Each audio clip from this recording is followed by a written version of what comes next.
Hi, I'm Paule Pachter, the President and CEO of Long Island Cares, and welcome to this episode of Breaking Bread, our program right here on the YouTube station, where we talk about human service, nonprofit, hunger, homelessness, senior citizen services, a bunch of stuff to share resources with you. This is possible, Breaking Bread, because of our good friends at Sands New York, who sponsor this show. That's right, Sands New York, bringing first-class entertainment, housing, and retail space to the hub in Nassau County. Sands New York, welcome to the neighborhood. And welcome to Breaking Bread, my good friend Renee Flagler, who is the president and CEO of Girls Inc., INC, an incredible organization that provides hope and education and camaraderie for young girls here on Long Island. Renee, it's great to see you. Thanks so much for coming in. Thanks so much for having me, Paul. So, what is Girls Inc.? So, Girls Inc. of Long Island is the Long Island affiliate of the National Girls Inc. organization. And our mission is to inspire girls to be strong, smart, and bold. And while that sounds wonderful, people kind of say like, that's great, but what do you actually do? Sure. So we provide girls with the tools, resources, opportunities, skills, and training to reach their full potential. We do that through our programming. We're also the leaders in issues impacting girls. So we provide programs to help remove the barriers that girls face so that they can thrive. And the third part of what we are is an advocacy organization. So we advocate for gender equity and girls' rights. So through our programs, being their advocates, we really create a space to allow girls to be a new generation of leaders. And how old are the girls who are participating in programs sponsored by Girls Inc.? Sure. So our girls range from ages 5 to 18, but specifically in Long Island, our sweet spot, we generally are serving grades 4 through 12. Wow, that's a long stretch. Yes, it's everything that we teach, all of our curriculum is developmentally appropriate. So if we're doing financial literacy, it's a little different for fourth graders than it would be for like high schoolers. And how do the girls come to Girls Inc.? How are they referred, or they go online, they reach out to you, know, directly? How do they connect with you?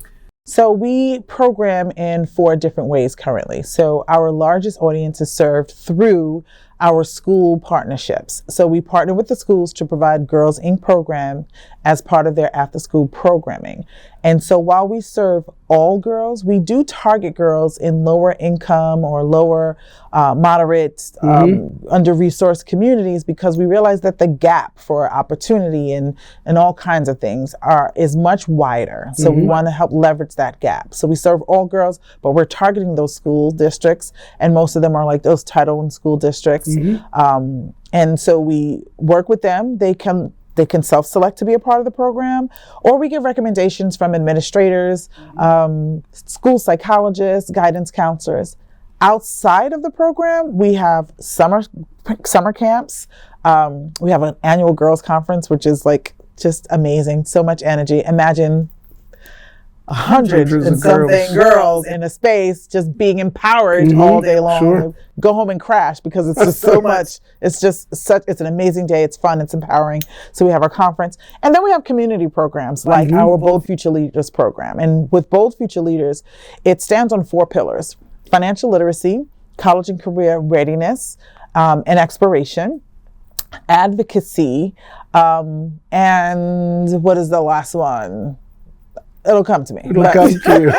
It's really about preparing them for that post-secondary experience. It's like taking them through like a workforce incubator. It's giving them the skills to thrive now and later, and the resilience and grit to face and push past the barriers that will come against them for whatever reason. So you really are preparing young girls for the future through a series of programs and opportunities. Talk a little bit about the programs. What kind of direct service programs do you offer? I know you're heavy into education and advocacy, but when a young girl is referred to Girls Inc., perhaps that, early high school age, what do you have to offer them? What are you working on with them? Self-esteem issues, educational issues? Absolutely. So we call our program the Girls Inc. Experience because it really is very comprehensive. And so when we say we empower girls to, or inspire girls to be strong, smart, and bold, that's actually how we operationalize the mission. So STRONG is all of the programming that helps girls with navigating their well-being, mental, emotional, even physical and nutritional. So it could be under physical, it could be sports programs, like we did a golf program last year, volleyball this year. Previously, we did a tennis program, but it's also just a part of it, right? Because then we tap into the other areas. So whether we're teaching them skills, coping skills, developing resilience and grit, navigating the difficulties that they face and how it can impact them from an emotional perspective or a mental health perspective, giving them the tools to navigate that type of stuff.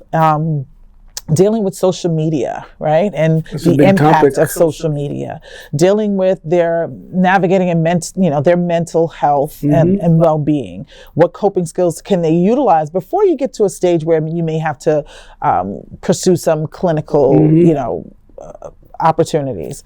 And then with our SMART programming, that's all of our educational, academic enrichment programming. We do have a strong focus on STEM with a goal to be able to bridge the gender gap in STEM fields. And then our our BOLD programming, Strong, Smart, Bold. BOLD is really all about the life skills that they need to really thrive and do well.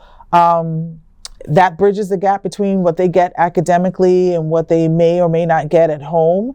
And it provides them a lot of soft skills. So in that particular group of curriculum, there's everything from financial literacy to advocacy, DEI.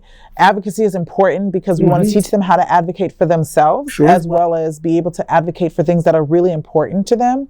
And because advocacy is really the root of all of our programming. We teach what we teach because we want to be able to help change trajectories, create change, prepare them to deal with things that life may throw at them now, and also give them, tools and frameworks to how to navigate these things in the future and prepare for thriving futures. Well, that's such important work. Renee, at any one given time, how many girls are involved in your programs? So annually, we are at the point where we're serving anywhere between 850 to a little over 1,000 girls every year. Wow. And it's been growing quite considerably. We're really proud of the growth. So, for example, we have a program called Bold Future Leaders. And so Bold Future Leaders, which I mentioned before, the pillars of those programs is financial literacy and a lot of the soft skills, financial literacy, advocacy, college and career readiness, and leadership. That was the other one. You said you'd come to it. I knew it was going to come to me. And leadership. And so it's really important to prepare them for the post-secondary experience in that, and give them tools that girls are not necessarily always getting from home. And that's whether their parents are, working 3 jobs to put food on the table, or CEOs flying around the country solving big world problems. We don't always get in the car with our girls to take them to practice and say, okay, remember when we talked about those options, right? Or, this investment policy. We don't always get to do that. And schools have their hands full, but there's so much that we need in life to help us thrive. I didn't get financial literacy in school. I learned it afterwards, right? I ruined my credit and figured out, that's not what you do with credit. And then I learned, how to work credit. And that's still an issue in a lot of our schools, or within society, period, where schools have their hands full, parents have their hands full, girls are left to their own devices in certain cases. And then they're just, this day and age, they're just thrown so many curveballs that impact their self-esteem, their will, their resilience, their mental health, their emotional well-being. And we believe that all of that kind of works together. If we can make sure that they're strong, mentally, emotionally, we can put them in environments where we can expose them to great opportunities that might not be traditionally geared towards them, and they feel confident enough to thrive at that table or in that room. And do you also provide services or work with the families of the girls that are in the program in terms of, carrying on some of the lessons they're learning at Girls Inc. to the home environment? So in some ways we do, and we have found that has had a great impact as well with some of the families. So we mostly work with the girls and we mostly work with the schools, but through different community programs, we get to work directly with the parents. And so, for example, during the pandemic, we were able to help families gain some additional devices for technology so that the girls can actually learn and attend Girls Inc. programming because, imagine a household. This is Long Island. It's very expensive to live here, a household where there's not a very high combined salary, and you have multiple children, and now they have to learn from home, and you don't have 3 computers for each child or devices. So we were able to get donations of technology and money to be able to make sure girls had access. So some things like that. We actually created a program for parents called How to Raise a Strong, Smart, and Bold Girl. And it teaches parents the difference, what can I do? How do I contribute to my daughter's empowerment? And it really focuses on the difference between enabling and empowering. There's a big difference between enabling and empowering. Right. And we tend to want to enable in some place, but that ends up being to their detriment. And so we teach the difference and also give the parents tools to better empower their students and so that they can thrive and be prepared. It's such a broad mission, and there's so much that you have to offer these young women. How is the organization funded? How do you get all this accomplished? Where are your funding coming from? Sure. So we get funding through a combination of contributed lines. So we get funding from foundations, from corporate sponsors. Our corporate sponsors do a wonderful job of just not only supporting financially, but opening their doors so that we can bring girls in to learn critical skills and soft skills and put them in environments that some of them may or may not have access to so that we can teach them different things. And so in addition to foundations and corporations, we do get some funding, pass-through funding from the national organization if there is a funder that wants to, let's say, support a group of Girls Inc. in a certain location. The biggest part is, of course, is our grants and our corporate funding, but we do have individual donors that provide funding, and we do fundraising events. We have 2 big events that we do every year, which is our Girls Inc. Luncheon, which is coming up on November 7th, and our annual Girls Inc. Breakfast, where that's a very mission-focused event that delves into the issues that we face and what we're doing and what partner organizations are doing to address the issues of disparities and gender equity and things like that. How long is each girl involved in the program? Is it a 1-year program, a 2-year program where they can stay until they're 18 years? How do you make a determination?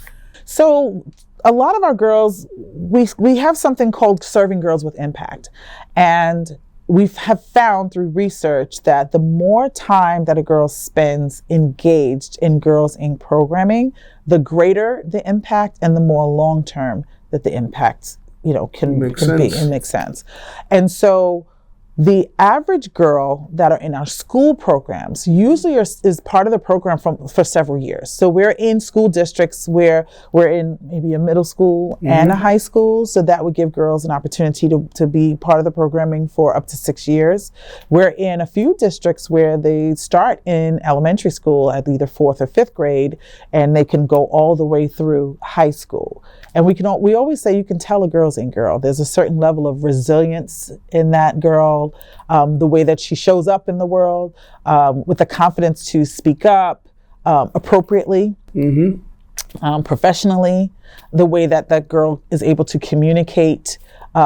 It's like they become advocates. They advocate for their own causes as well as appropriately advocate for things that are important to them. We have had girls. We have one girl who proudly went on to Boston University, and they didn't have any programs for girls in STEM at the university. And so she advocated and was able to get a STEM program started for girls who are interested in STEM at Boston University. Like, our girls leave us and go do things like that. And they go and they accomplish things. They accomplish big things. That's amazing. Yeah. That's really terrific. If somebody in the community wanted to make a donation or support Girls Inc., how would they go about doing it? Many ways. I would say first and foremost, they can go to the Girls Inc. website, make sure that they're going to Girls Inc. LI. Because again, we are the Long Island affiliate, the national organization who's been around for 160 years. Oh, wow. Yeah. That's a long time. A long time. And there's 75 other affiliates. Across the country. Across the country, and including Canada. And so Girls Inc. Long Island, if you search Girls Inc. Long Island or go to girlsincli.org, then you have access to our Girls Inc. right here. You can donate directly through the website. We are on all the social media platforms, so you can find us and follow us there and see all the amazing things that's happening with the girls. And you can you can send a check directly to Girls Inc. Any way you would like to donate, we have those opportunities and many ways to get involved. girlsincli.org. That's where you can find more information about Girls Inc. Long Island. Find out information about their programs, their opportunities, their special events, some of the issues that they're working on right now in terms of advocacy, self-esteem, empowering young girls. What a wonderful opportunity for any girl in the school system here on Long Island. I want to thank Renee Flagler, the president and CEO of Girls Inc. Long Island, for joining me today. I want to thank you for watching. If you like what you're seeing, then subscribe to our YouTube channel right here to see the more episodes of Breaking Bread.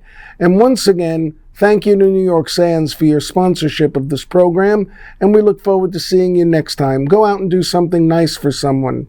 Bye.